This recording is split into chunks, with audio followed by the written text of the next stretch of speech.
So, Only Murders in the Building is one of my new favorite TV series.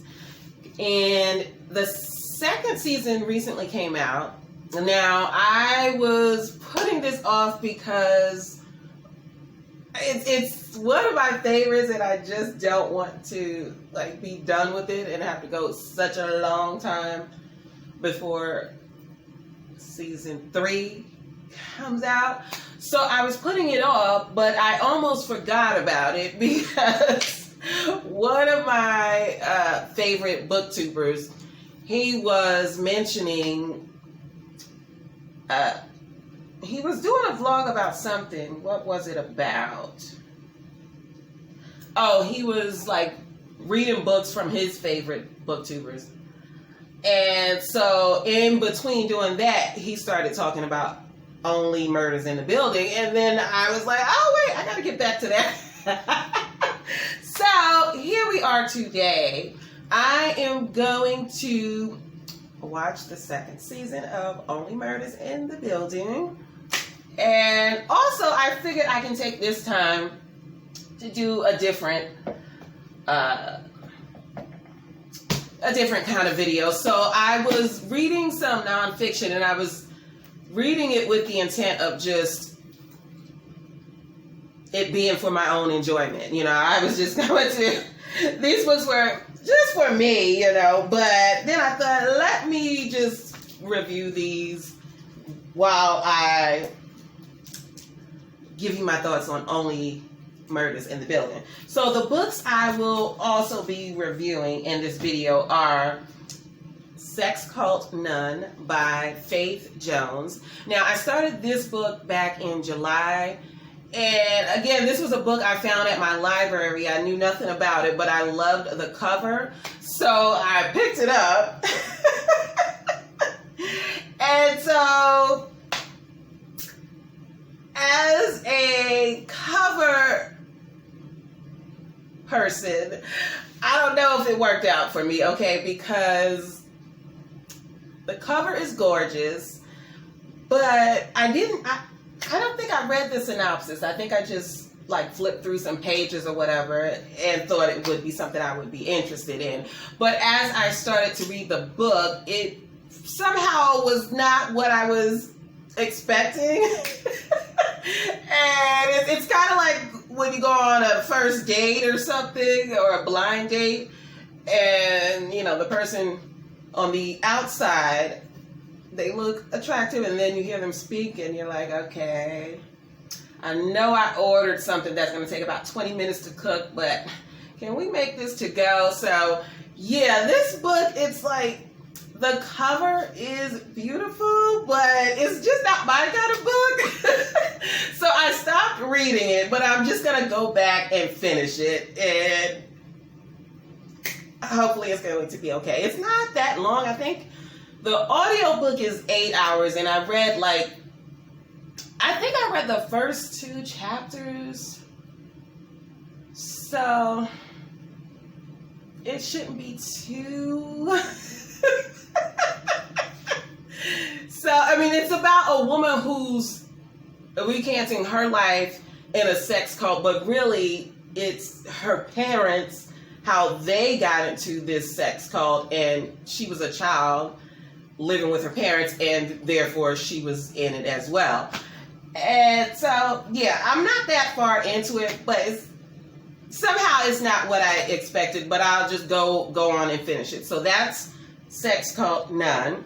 And then I have The Anatomy of Anxiety. Now this, again, I just picked it up at my library.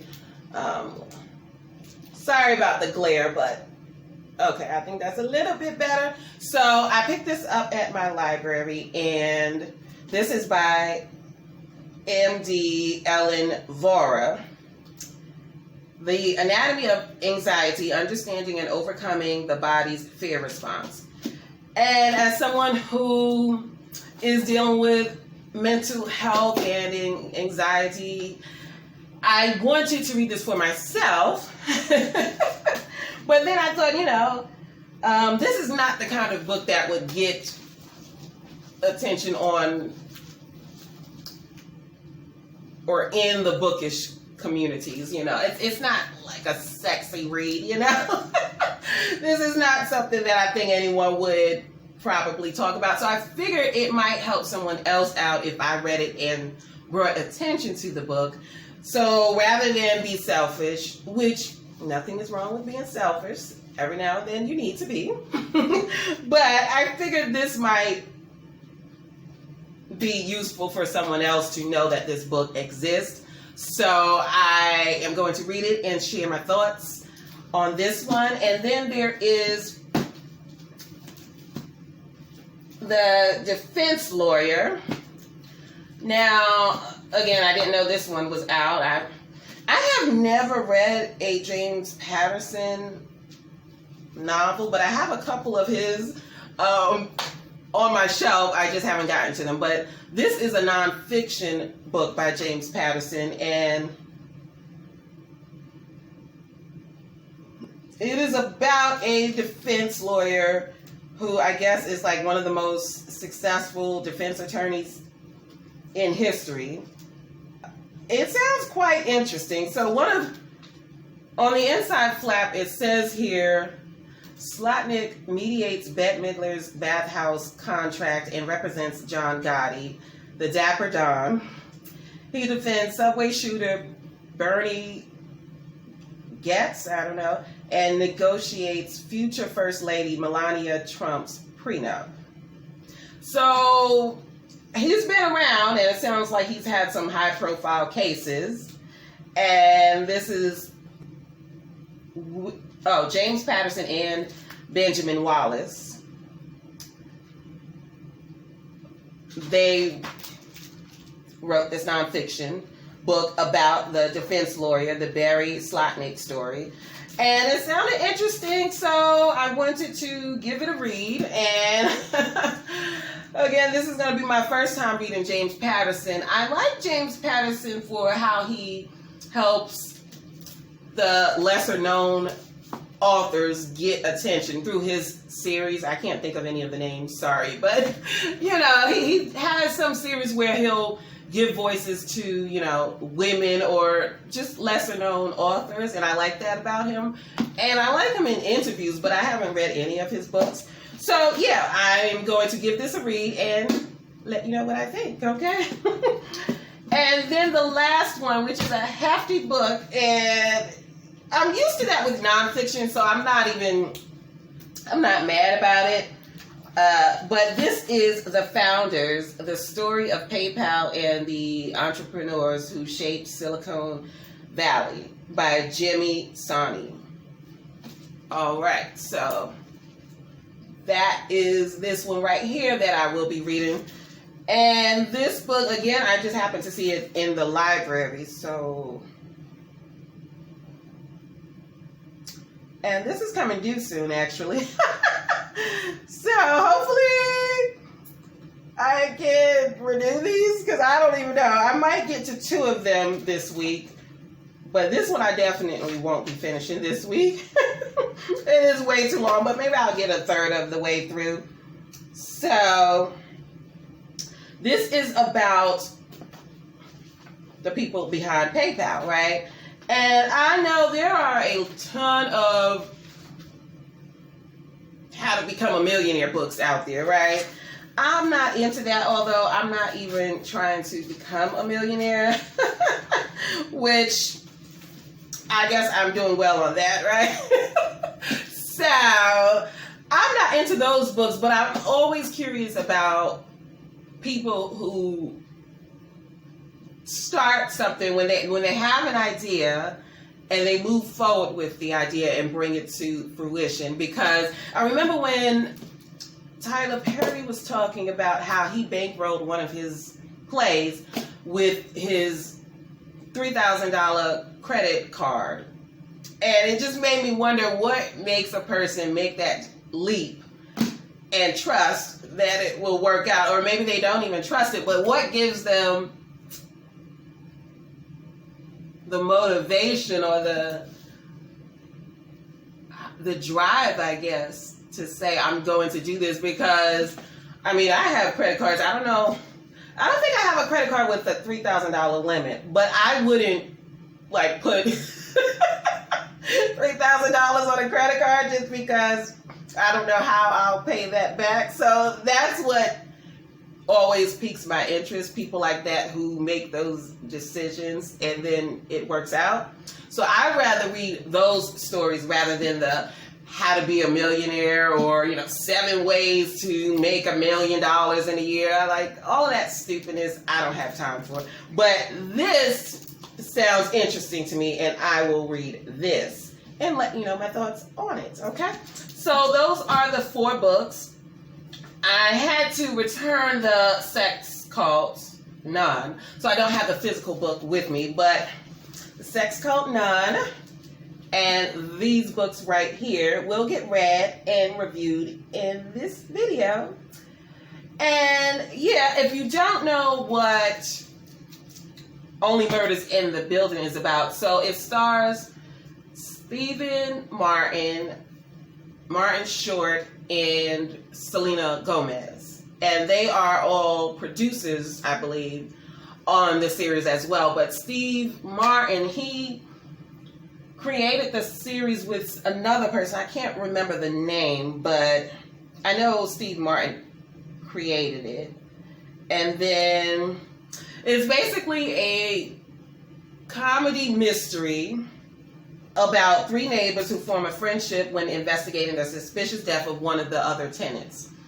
And they also have a shared love of true crime podcasts and then start a podcast.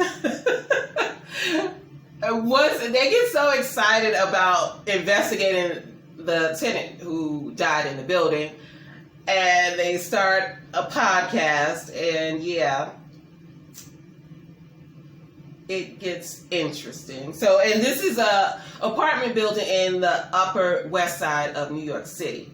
So I have been enjoying this series, and I'm a huge fan of Selena Gomez. I like her music, and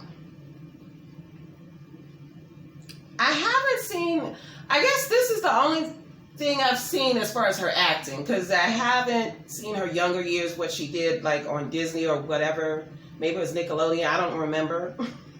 But I haven't seen that stuff. And then I know she did a limited series, like 13 Reasons or something like that, about someone who committed suicide or something. I didn't watch that. So this, I guess, is the only thing I've seen as far as her acting. But I like her music, and I like this show. And obviously, we all know Steve Martin, right? And Martin Short. We don't need to introduce them, do we? So yeah, that's what this video is about. Hopefully you like it, and I will keep you updated. All right, so I want to update you on a couple of my recent reads that I wrapped up. So first, we have Sex Cult Nun by Faith Jones. Now, this one was the one that I really liked the cover.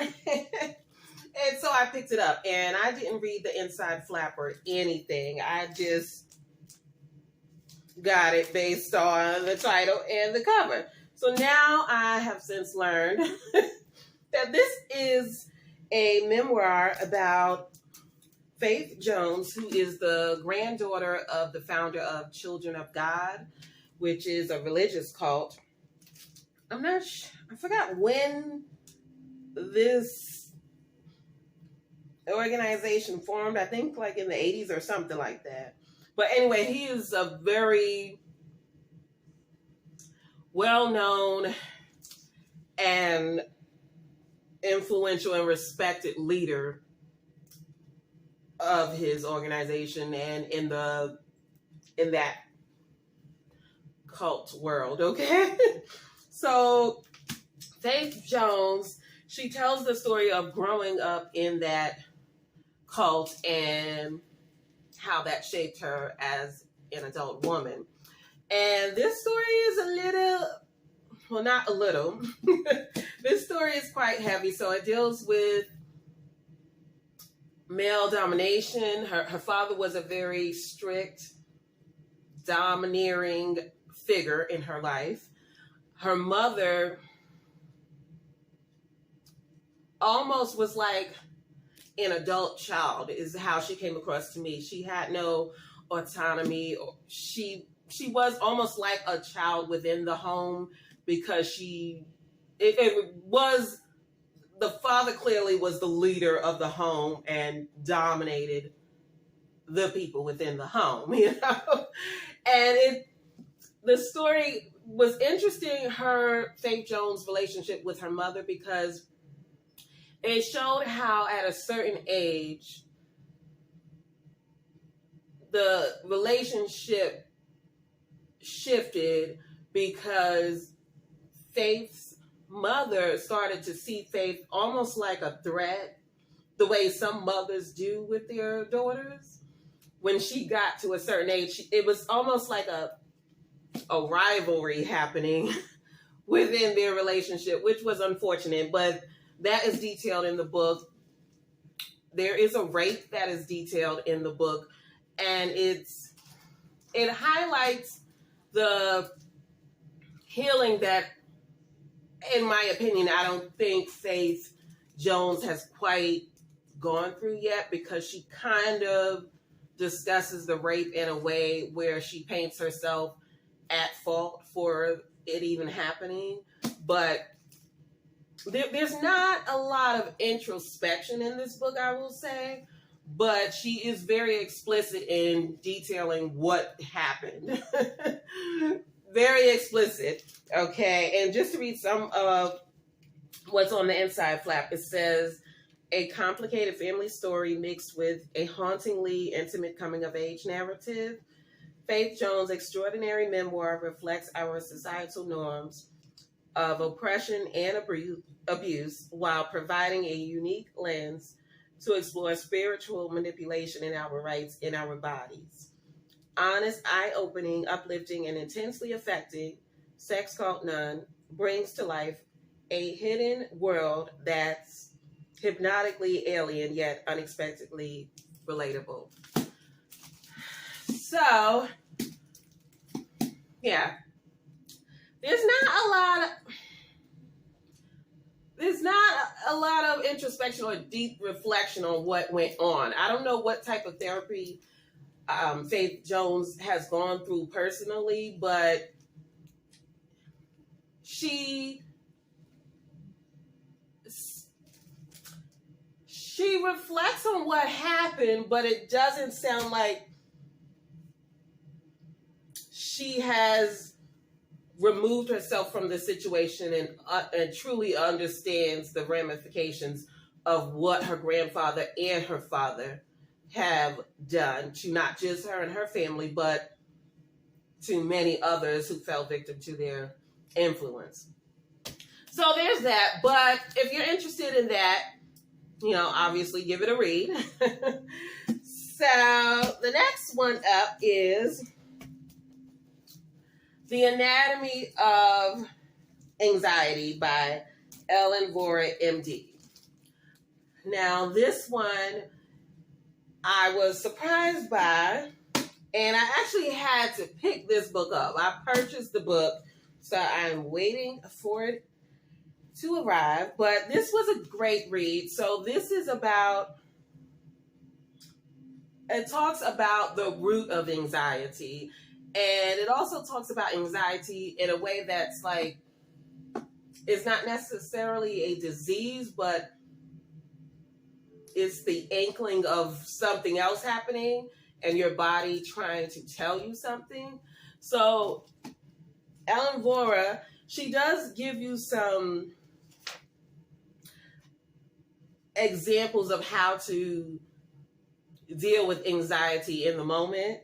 Like she on page 183, she talks about there's a panic attack cheat sheet. And then I think it was on, page 121.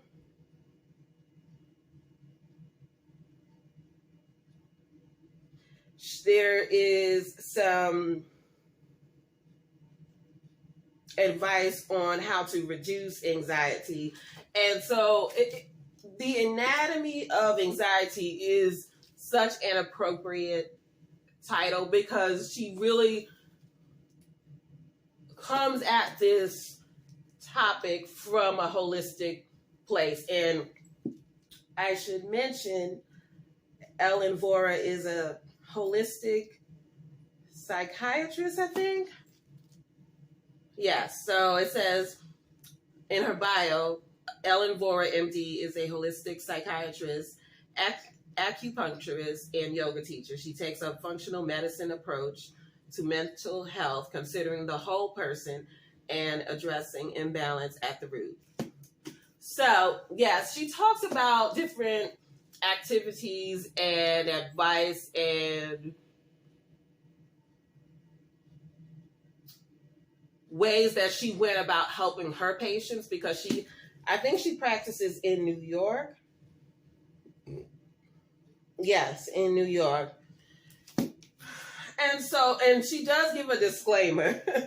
There is a disclaimer where she talks about, so part of what it says is it should be used to supplement rather than replace the advice of your doctor or another trained health professional.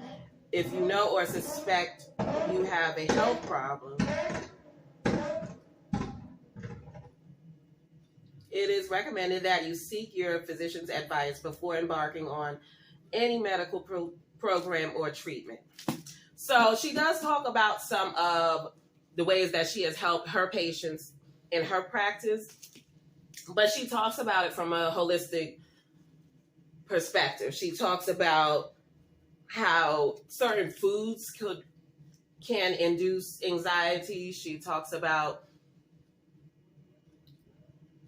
being able to observe yourself to know what is causing the anxiety, to then better prepare for it if it's something that is not within your control. She talks about genetics. There's a lot of different things she covers, topics she covers that can be the root of anxiety, or sometimes the anxiety has to just do with societal issues that, again, are not within your control. So, I mean, again, it's very, I would say it's comprehensive, but at the same time, it's like a nugget of advice. It covers a range, a wide scope of topics that relate to anxiety, but, you know, it's not a long read, so it's not extensive on each topic, you know, but it just gives you a glimpse into what could be causing your anxiety and how to deal with it or prepare for it in the future. So I found this very helpful, and I would recommend it to everyone. I think we are all living in an anxiety-inducing society. So we just need to get used to it, okay? And so on to Only Murders in the Building, right? So I've watched a few episodes of season 2, right? And so I really love this show. It kind of reminds me of old mystery shows, like Murder, She Wrote, I would say. I would say Murder, She Wrote. I can't think of anything else right now. But anyway, so this season, season 1 ended with Mabel discovering her neighbor, Bunny, dead in her apartment. And then Oliver and Tim walked in. And then the police arrested all 3 of them for suspicion of murder, I guess, right? So the first episode in season 2 is funny because it has, I can't think of I can't think of his name, but the comedian guy, him, and there's the detective that was in season 1. The 2 of them are interrogating the 3 of them, Mabel, Oliver, and Tim, separately. And that is not meant to be taken seriously, right? But it's kind of like a mock interrogation, okay? You're not terrified at all when you're being interrogated by those 2. So, but yeah, so there's that. And then they've got quite a lot of cameos this season. I mean, they have Shirley MacLaine, Amy Schumer, I saw. Who else? Well, the guy, I'm sorry, I cannot think of that comedian's name, but he's in it. And I was missing, is his name Jacob? So I really liked Mabel's relationship with her boyfriend in the first season, but I don't see him. So I don't know if he's coming back or not, but it looks like it looks like Mabel has a new relationship. I don't know if I'm liking this relationship just yet.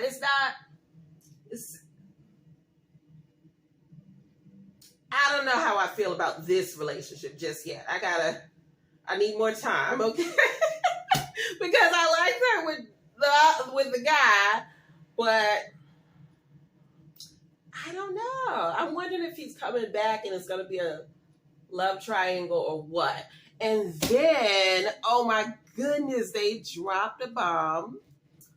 The woman from, I can't think of her name. I'm not good with character names. But the one who was Tim's girlfriend in season 1, okay,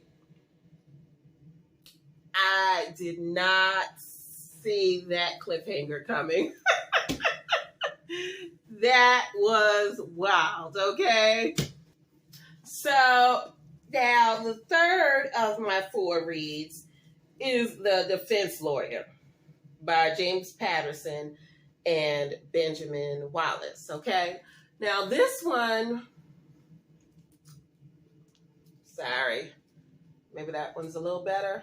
Okay, I think that's a little better. All right. So this one, we have a problem, okay? I don't know why, but when I saw Columbo, so whatever you call this line, right, that's on the cover of this book, it says, Columbo, the subway shooter, Gotti. So, I don't know, we have it mixed up. When I saw Columbo, how I took that was, this story is about, I was thinking of the TV show Columbo, and I thought it was saying that this is based on, or the character Columbo is based on a true story. That's how I took this. Yeah, that's why I picked it up. But yeah, so that's not the case. Okay, so let me tell you, I do not recall any mafia guy named Columbo. So I'm from New York, okay? And I used to be heavily into the mafia stories, right? Back when I was watching mafia movies. But, you know, you've seen one, you've seen them all. You've seen the best. Ain't no point in seeing the rest. So I haven't seen mafia movies in a while. But the point is, Columbo is not a nationally known name, in my opinion. So to put this name on the cover here, as if someone would recognize the name, I don't get that part, because apparently Columbo is a mafia boss. Was a real life mafia boss. But Now, Gotti, I remember, but that's because he's from the 90s. You know, it's not that far away in history. I don't know when Columbo was, but they put this name on the title like somebody's going to recognize that. I mean, I got this all the way mixed up, okay? But this book, okay, was available in North Carolina public libraries. So someone in North Carolina don't know who Columbo is, okay? I don't know why they put that on the cover, but I guess you can say the same about Gotti. I think in New York, people are familiar with those names, but are they nationally known? I would say no. And then the subway shooter, I don't know. I'm guessing these are all New York stories, but okay, so anyway, I got it mixed up, and so I quickly learned that I had the wrong book, or I had the wrong story in mind, okay? Let me see if it says it somewhere. Now, see, it doesn't even mention Columbo. See, I remember Gotti, John Gotti,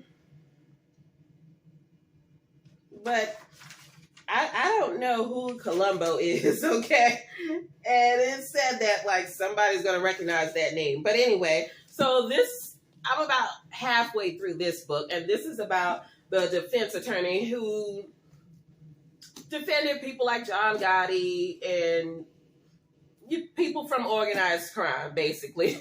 And he was a prominent figure in his time. And so it's talking about those cases. And yeah, so it's interesting. It's just not what I was expecting, which seems to be a theme in this in this video, okay? But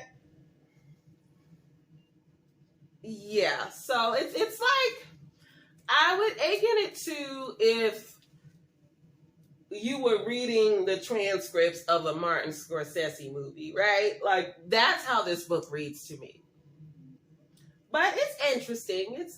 It's interesting. So, yeah, I'm about halfway through. I'll let you know what I think when I finish it. I'll have more thoughts. But, yeah, that's what it is. All right, so I am going to wrap this up as far as the nonfiction reads that I have. So I left off with The Defense Lawyer by James Patterson and Benjamin Wallace. And I just finished this one.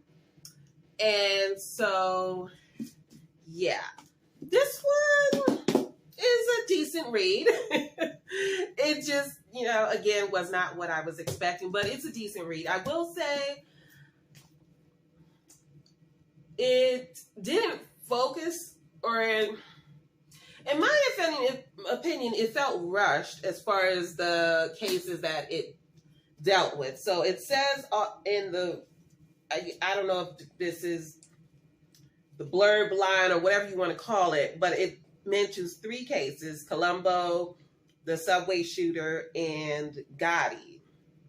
And I don't know why, but it felt like he didn't spend enough time on the cases, or maybe it was just that there was a lot of details that both the authors put into the 3 cases that it felt,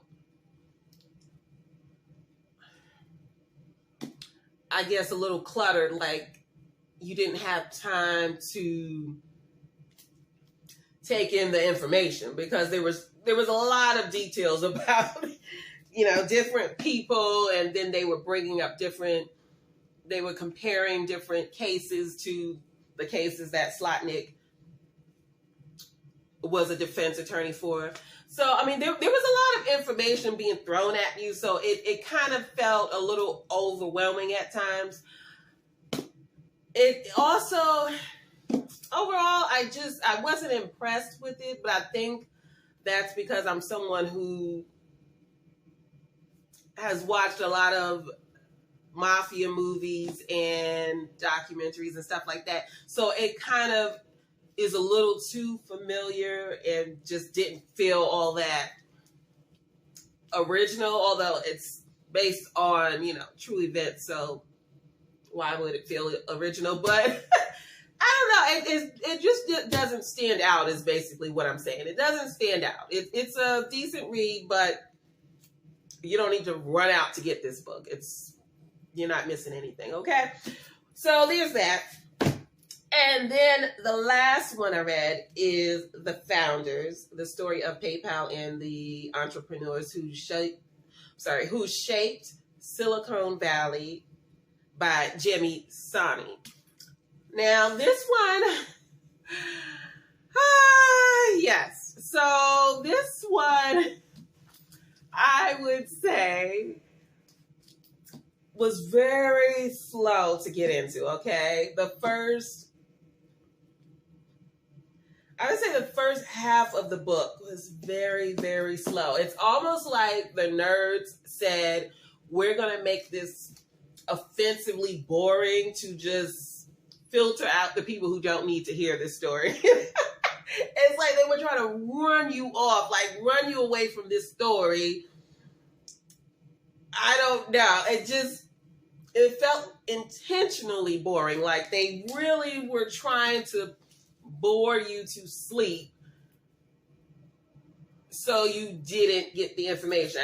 I mean, do they think that they're giving out clues for how to be a millionaire and they only want certain people to know? I don't know, but it was so slow in the beginning. And I feel like that actor, the one who does the Clear Eyes commercial, should have narrated this because, oh my gosh, it was slow. And the narrator, I forgot that person's name. I don't have their name, but I'll look it up and put it on the screen for you. But he didn't make it any better, okay? You weren't getting any relief, okay? It was slow in the beginning. So, at first, I should say, I didn't even realize Elon Musk was one of the founders. And it's right here. I mean, it's on the cover, but I just didn't know he was a part of it. And that story of how he departed from PayPal, oh my gosh, I could not believe they did that to him. Okay. Oh my gosh. So, like I said, the second half of this book gets very interesting. That's when they are swapping out CEOs. There's some backstabbing happening, but it's all like white collar backstabbing. It's not, it's smart guy backstabbing. But it has that startup culture environment. It definitely shines a light on that. And just the humble beginnings of how they all came up together. I think it was like 4 of them who came up together in high school or something. But how they started PayPal, and it was like the little engine that you just didn't expect it to go from where it started to this well-known established company that it is today. And I would say the second half of the book is worth enduring the first half.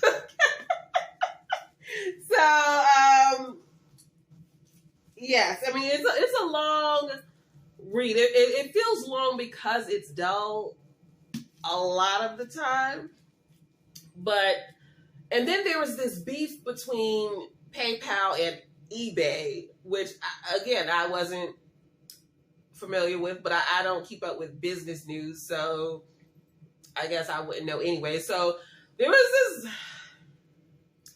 long-standing, tumultuous battle between the two camps, okay? And it was I mean, sometimes it just felt so malicious the way it played out. I mean, it was just constant tit for tat between the two companies, and they have some similarities. And so, as I'm reading what's happening, I'm just like, if those two would get together, they would be a force. And obviously, we know what happened, but still. So, yeah, if you want to read about Elon Musk and his time at PayPal and their beginnings and their IPO application and how that went down, and you know, it's a lot of white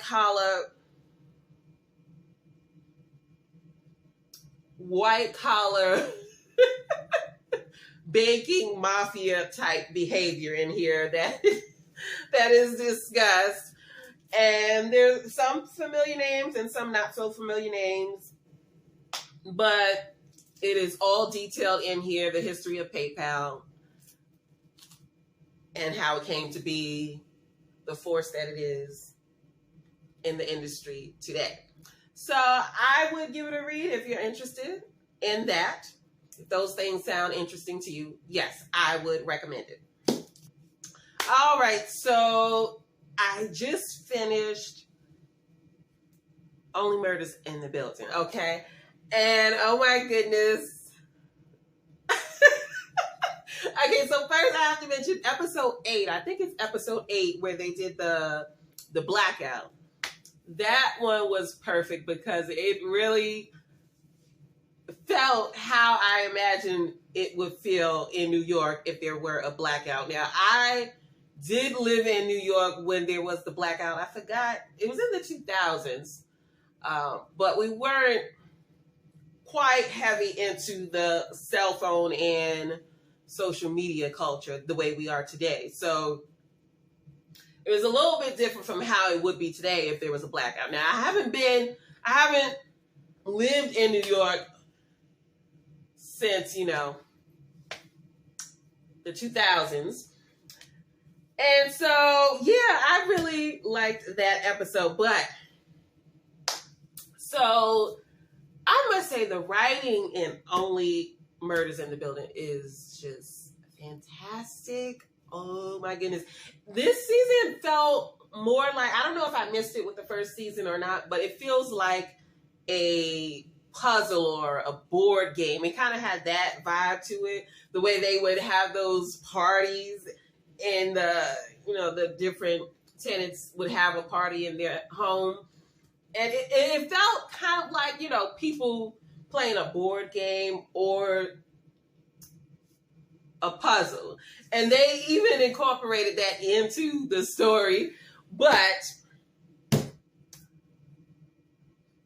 okay, so the reveal. So the reveal kind of reminded me of those mystery shows where they'll reveal one person and then they'll reveal another person and then there'll be another person.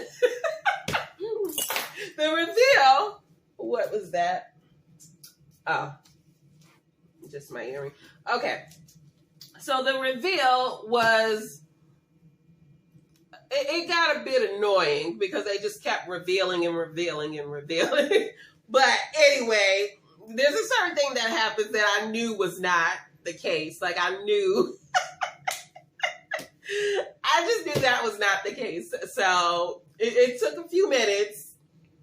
And if you watch, you know what I'm talking about. But I knew that was not going to be how it ended. So, but then they revealed the next murder that will be, I guess, the story for season 3. So I can't wait for season 3. I just love this show.